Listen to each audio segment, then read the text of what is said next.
waxaan rabaa halkan inaan marka koowaad ka bogaadiyo mas'uuliyiinta halkan joogta muxuu ahaay mas'uuliyadda Soomaaliya maanta iyo mas'uuliyadda deegaanada dalka Soomaaliya oo dhan ayaga gacanta ku haya oo dadaal aad iyo aad u badan deegaanadoodana ka muujiya haatan ka wada muhiimadda dawladda Soomaaliya ee la dagaalanka argagixisada iyo khawaarijta maanta dalka qaybaha kala duwan ay ka sugan yihiin dadaalkaasi waa ka socdaa waana loo midaysan yahay waana loo ballamay inaan loo kala harin sidii dalka nimankaas looga bixi lahaa gacantooda iyo meelaha ay joogaan dhibka dadka ay ku hayaana loo saari lahaa nimankaas isaga hadlimayna galabta wixii aan dhihi lahayn horay ayaan usoo dhahnay dadka Soomaaliyeed iyo arxan darrada ay ku hayaan waan soo sheegnay anoo ku hadlayo magaca golaha mar kale waxaan u tacsiyeynayaa guud ahaan ummadda Soomaaliyeed gaar ahaan dadkii muxuu ahaay ku geeriyooday 29kii bishan Oktoobar dhibaatadii ay khawaarijtu ka geysteen zoonaha Zoobe iyo Safari Hotel agaarkiisa dadka meesha ku dhintay samri email Allah naga siiyo ayagana jannadii firdawsi Allah ka waraabiyo kuwa dhaawacaana muxuu ahaay Ilaahay ha u boogadhayo oo caafimaad degdeg ah siiyo caalamka abeen dhaweyd waa u baaqnay in kaalmana la soo gaaro waana la soo gaaray waana soo socotaa qaar waana soo gaareen sidoo kale dadka Soomaaliyeed inay isu gurmadaan bixinay tirada ugu badneed dad Soomaaliyeed ayaa dhiigna ku tabarucay isbitaalada deeqa fara badan muxuu ahaay la yimiday oo dadkii gaarsiiyay haddana wali way socotaa guddiga aan magacawnay ee gurmadka runtii waxay noo soo tabinayaan in maxaan ku raadayay dadka Soomaaliyeed dadaalkooda uu aad iyo aad u badan yahay sidaan u ballan qaadnay habeen dhaweeyto ayaa naga dhaba Oktoobar kale oo sidaan oo kale dib badan inaan soo marin ayaan ka shaqeynaynaa Ilaahay idinkiisa diyaar inta kadib dalkeenu marxalad uu ka guuraya muddo uu ku soo jiray marxalad kale uu guuraya marxalad dib iyo qahar iyo karaamo dil iyo caqiidadii iyo cibaadadii ummadda ay lahayd oo lagu cayaaro qarannimadii iyo ummadan ummadnimadeedii oo maxaan ku raasuxun iyo suxun loola dhaqmo ayaan ka guureynaa waxaan u guureynaa gole ama meel barin nabad ah oo maxaan ku raadayay diinteennana aan u madax bannaano ku caabudano dadkeennana sharaftooda iyo karaamadooda aan ku ilaalino ayagoo isla jiro walaala oo gacmaha isaysto heshiis ah caalamkana aan kula macaamilno wanaagaas aan gaarnay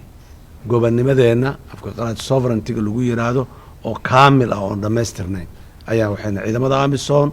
waa nala joogaan wax badan ay soo qabteen Ilaahay idankiis waqtiga ugu dhow ee suurtagalka ah mas'uuliyadda amniga dalkeena waan la wareegi doonaa asagoo dalkuna uu xor ka yahay muxuu ahaay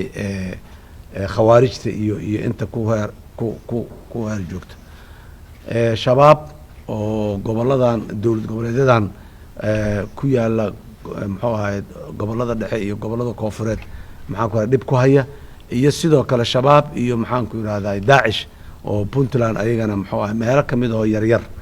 maxaan ku harsan oo ku jira intaba waa loo taagan yahay caawiye maalin kuwaasna ka ogolaan mayna in ay buuraha Puntland saarnaadaan kuwaana ka ogolaan mayna inay dhulka Soomaaliya ee dhul beereedkii nimcadii meeshii maxaan ku yiraahdaa Soomaaliya uga kaaftoomi lahayd in mucaawano la siiyo oo loo soo gurmado ayay nimankaan ay ku habsadeen una diideen dadka in ay maxaan ku yiraahdaa tacbadaan Ilaahay idankiis waa ka imaanayna Soomaalida gudaha joogtana dadaal iyo orod iyo isku duubnaan iyo waxaan wadnaa muxuu ahaay sidii dadka Soomaaliyeed hal dhinac ay wada jeesaan ballantii aan qaadnay ee ahayday Soomaaliya heshiis ah ayaan ku taaganahay astaanteediina waad aragtaan aad iyo aad ayaan u bogaadinayaa uguna mahad celinayaa hogaamiyaasha galabta halkan ila joogaahay niyadda san iyo wanaaga in Soomaaliya hore u socoto ah iyo isku tanaasulka iyo ra'yi wadaaga iyo tala kala qaadashada iyo go'aan qaadashada waa ku bogaadinayaa runtii aad iyo aad ayaan ugu bogaadinayaa sidaas ayaana ididiilo cusub runtii Soomaaliya ah ayaan arkaa inay u soo socoto sidoo kale caalamka Soomaaliya inuu kaalmeeyo jecel inuu garab istaago jecel waligii soo garab istaagnaane waana u mahad celinaynaa waana booqanaynaa safarada aan tagaynaahay dhammaan dan cayiman oo la garanayo oo Soomaaliya dantaas loo raadinayo ayaan muxuu ahay u soconnaa ama aan markaas mid diyaar oo soo helna ha noqoto ama mid aan wadadeedii furno oo biri dambe haddii alla yiraahdo imaanaysa ha noqotee dalxiis uma baxno meelo kale ma aadno haddaan anigu safro iyo madaxdaani hadday safartaba nin walba fariin aan ka midaysannahay ayuu sidaa oo caalamka uu kula macaamilayo oo gaarsiinayana adduunyada sidaas daraaddeed dadka soomaaliyeed waxaan rabnaa kalsooni badan inay qabaan waa sheegnay meel dhexe oo lagu hakadoo la istaagaayo ma jirto shabaab iyo inta ka soo hartoo shabaab la diriraysaan nahay kii af kula dirira kii sugaan kula dirira kii dhaqaala kula dirira oo ka joojiyay dhaqaalaha muxuu ahaye dowladda iyo ciidamada muxuu ahaye halgan ku jirana kaalmeeya kii maxaanku ihahdaye macluumaad iyo information uu shabaabka ogyahay iyo shabaab kalkaaliyaha shabaabka keliya maha dhibka waa shabaab kalkaaliyaha oo aan waxba ka duwanayn asigana mabda'a khawaarijta ay ku midaysan yihiin intaba dadka soomaaliyeed waa ku celinaynaa dad ay yidhaha maxaa saas u leedahay maxaa saas u tiri iyo maantoo nin ajnabi oo saas yirayaad warkiisa raacaysa maaha maanta xaaladda soomaaliya aan ku sugannahay meel dhexe oo la istaago oo laga bataceeyo ma taallo soomaaliya maanta waa shabaab iyo nin shabaab ama gabar shabaab la diriraysa waay wax kale oo meesha yaalla ma laha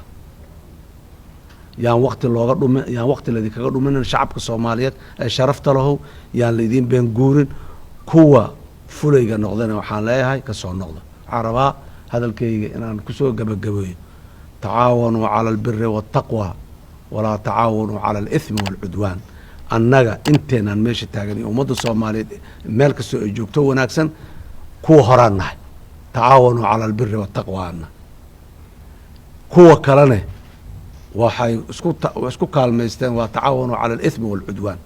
adiga inteed joogtaa marka labadaas kaamaa furane kaamka saddexaad ood joogi kartid waa xaggee kaam saddexaad oo meeshaas ka furan ma jiro walaalaha soomaaliyeed ee sharafta badan meel kastaad joogaan waa u mahad celinaa kuwa banaanka usoo istaagay muxuu ahay la dagaalanka al-shabaab ee xoogooda iyo xoolahooda iyo caqligooda ugu soo istaagay in badanana aayaadka muxuu ahay qur-aan kariimka ay ka hadleen kuwa usoo istaaga banaanka difaacidda dowladnimada difaacidda diinta difaacidda dadka intaasaan isku bahaysan intaa iskula jirna waa intaasina qof xumaan meel ka soo geli karta ama mid kamida inuu xun yahay noo sheegi karta ama nagu qanci kartahay ma jirto aad iyo aad ayaa umahadsantihiin guushi waa soo dhowdahay in yaraa noo dhiman adkaysigeenna inaan sii kordhinaa la rabaa aad iyo aad aa umahadsantihiin wasalaamu calaykum waraxmat ullaahi wabarakaatu